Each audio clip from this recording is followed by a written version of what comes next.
I don't know about you, Teresa, but I have so much enjoyed being here in Boston, and there's been some incredible professional development opportunities. I've met so many talented and experienced people, and I'm wondering about your own experience attending AMA Symposium. I'm sure it's not the first time that you've been to one of That's these. correct. I'm almost to double digits.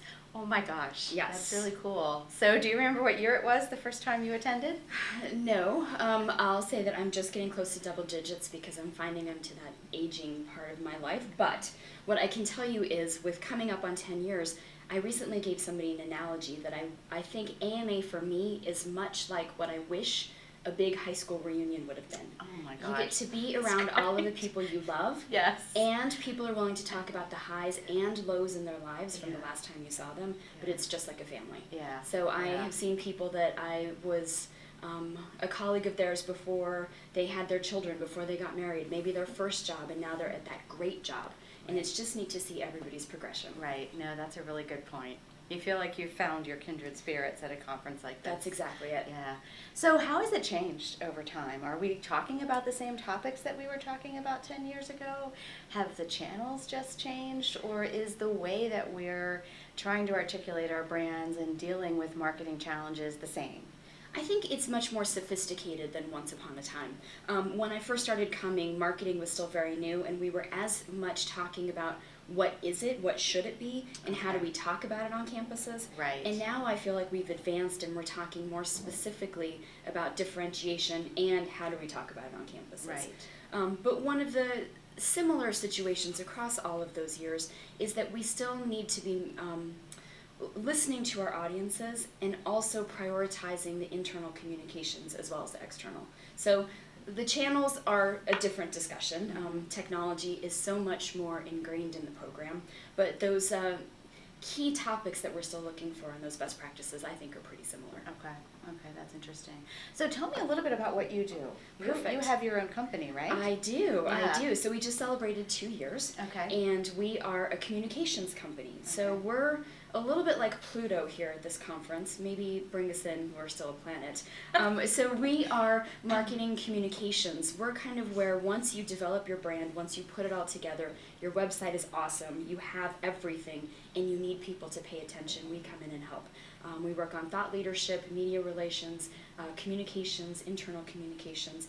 If you've had some issues with rollout, we can help to rebuild some of those relationships across the campus. But we really spend a lot of time helping institutions. They've identified their stories, they have the assets, now we need to tell it. Okay.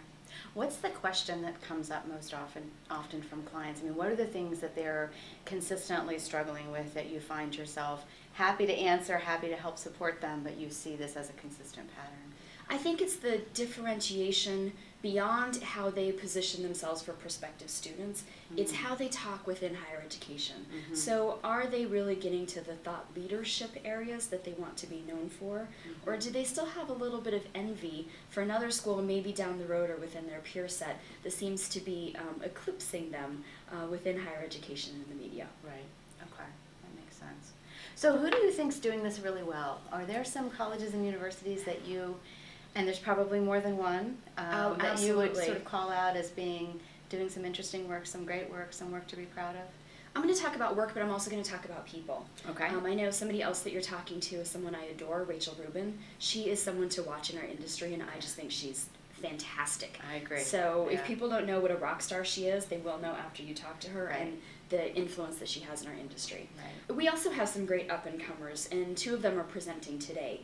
Becca Ramspot, who is with Frostburg State University in Maryland, and Aaron Jaco, who's at Drake University.